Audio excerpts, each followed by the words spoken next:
매일 성경 묵상을 돕는 해설 가이드입니다. 안녕하세요. 묵상 코치입니다. 함께 읽고 나눌 말씀은 로마서 6장 15절에서 23절까지 말씀입니다. 은혜를 더하게 하려고 죄에 거할 수 없듯이 은혜 아래 있다는 이유로 죄짓는 일을 정당화할 수 없습니다. 죄 아래 있는 자, 죄의 종이 거둘 열매는 사망이지만 은혜 아래 있는 자, 의의 종이 거둘 열매는 영생이기 때문입니다. 15절에서 19절 읽겠습니다. 그런즉 어찌하리요? 우리가 법 아래에 있지 아니하고 은혜 아래 있으니 죄를 지으리요? 그럴 수 없느니라. 너희 자신을 종으로 내주어 누구에게 순종하든지 그 순종함을 받는 자의 종이 되는 줄을 너희가 알지 못하느냐? 혹은 죄의 종으로 사망에 이르고 혹은 순종의 종으로 의에 이르느니라. 하나님께 감사하리로다. 너희가 본래 죄의 종이더니 너희에게 전하여 준 바 교훈의 본을 마음으로 순종하여 죄로부터 해방되어 의에게 종이 되었느니라. 너희 육신이 연약함으로 내가 사람의 예대로 말하노니 전에 너희가 너희 지체를 부정과 불법에 내주어 불법에 이른 것 같이 이제는 너희 지체를 의에게 종으로 내주어 거룩함에 이르라. 인간은 누구든 어떤 주권 아래서 살 수밖에 없습니다. 인간은 죄에 속한 진노의 자녀였습니다. 6장 11절에서는 이것을 죄의 종이라 부릅니다. 그런데 예수 그리스도를 통해 죄의 영역에서 은혜의 영역으로 옮겨졌는데 그것은 우리가 하고 싶은 대로 마음대로 하며 죄를 지어도 좋다는 의미가 아닙니다. 바울은 다시 한번 14절의 선언에서 야기될 수 있는 오해를 차단하고 있습니다. 그들이 오해한 핵심은 이것입니다. 아무리 죄를 지어도 율법이 정죄하지 못하는 은혜의 영역에 있게 된 우리가 구원을 잃을 수 없다고 생각하는 것입니다. 이미 죄는 그리스도인들에게 천국권을 상실했으니 죄가 우리에게 와서 너는 죄인이니 죄의 삭을 받아 죽어야 한다라고 말하지 못하며 따라서 마음대로 살자라고 그들은 말하였습니다. 바울은 절대 그럴 수 없다라고 말합니다. 바울은 왜 이 주장이 틀렸는지 16절부터 설명하기 시작합니다.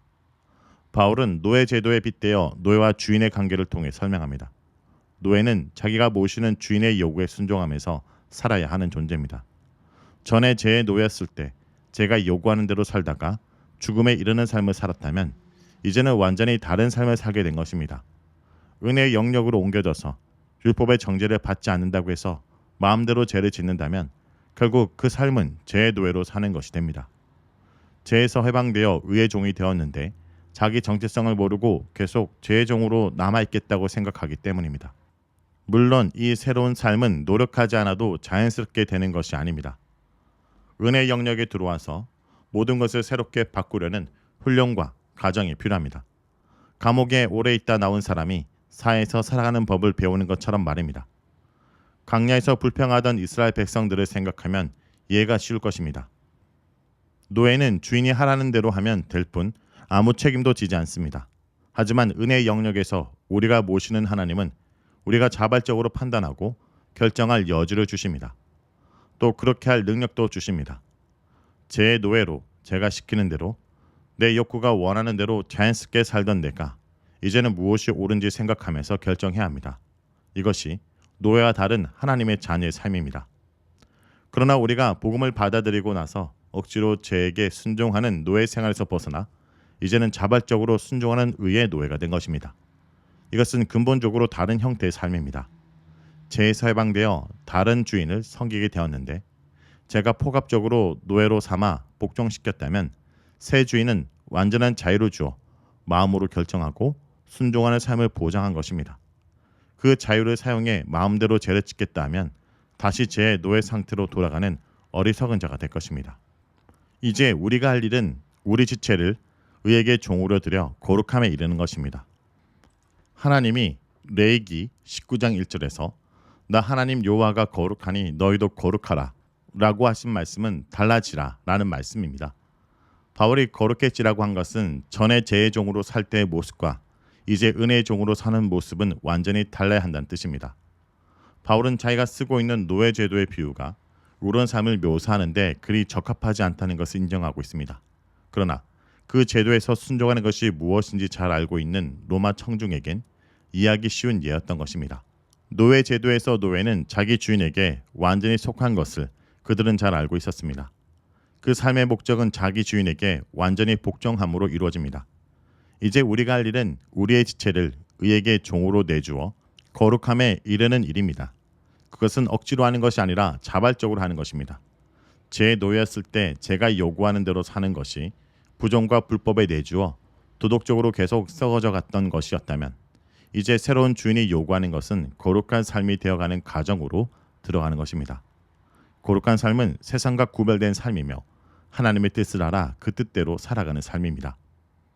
20절에서 23절 읽겠습니다. 너희가 죄의 종이 되었을 때는 의에 대하여 자유로웠느니라. 너희가 그때 무슨 열매를 얻었느냐? 이제는 너희가 그 일을 부끄러워하나니 이는 그 마지막이 사망이라. 그러나 이제는 너희가 죄로부터 해방되고 하나님께 종이 되어 거룩함에 이르는 열매를 맺었으니 그 마지막은 영생이라. 죄의 삭은 사망이요 하나님의 은사는 그리스도 예수 우리 주 안에 있는 영생이니라. 20절 말씀은 우리가 전에 죄의 종이었을 때 의에 순종하는 것이 불가능했다는 것을 밝히고 있습니다. 의에 대해서 자유롭다는 말은 의를 행하지 않았다는 뜻입니다. 의에 순종하고 싶어도 주인이 달랐기 때문에 가능치 않았지만 이제 의를 주인으로 섬기는 삶에서는 가능해진 것입니다. 죄를 섬기고 사는 삶의 마지막은 사망이었습니다. 죄의 종으로 마지막으로 얻게 되는 열매는 죽음이었는데 이제는 그 생활에 부끄러움을 느끼게 됩니다. 그러나 이제 죄에서 해방을 받고 하나님의 노예가 되어서 거룩함에 이르는 삶의 열매를 맺게 된 것입니다. 하나님을 섬기고 사는 삶의 마지막은 영원한 생명입니다. 그러나 죄의 삭은 사망입니다. 여기서 바울은 죄를 지어서 받는 형벌이 죽음이라는 것을 강조하는 것이 아니라 주인이 종에게 지불하는 급료가 죽음이라는 것입니다.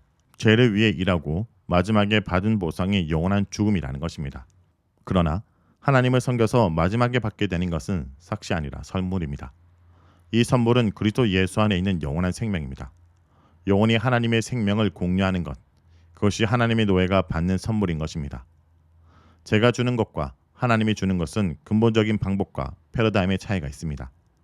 제 패러다임은 자기가 쌓은 업적으로 급료를 받는 것이라면 하나님의 패러다임은 자기가 한 것이 아무것도 없는데 받는 선물입니다.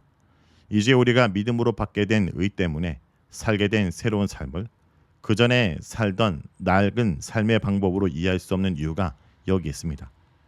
우리가 의의 종으로 거룩한 삶을 추구하는 이유는 보상을 받기 위한 것이 아니라 이미 받은 것으로 충분한데 그게 너무 감사해 자발적으로 순종하는 것입니다.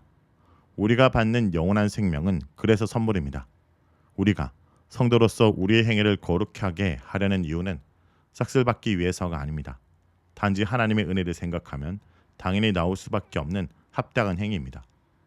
죄를 섬기며 사는 길 끝에는 사망이 있고 하나님을 섬기는 삶 끝에는 생명이 있습니다. 그런데 이 영원한 생명으로 사는 삶은 질적으로 다릅니다.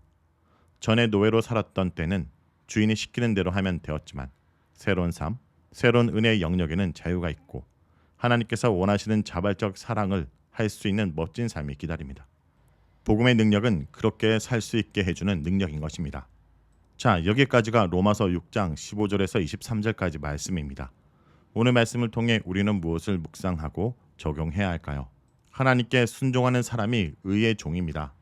누구에게 순종하며 사느냐가 우리의 신분과 소속을 증명합니다. 하나님의 종이라고 고백하는 사람이 아니라 실제로 하나님께 순종하는 사람이 하나님의 종입니다. 하나님께 순종한다는 것은 곧 하나님 말씀에 순종하는 것을 의미합니다.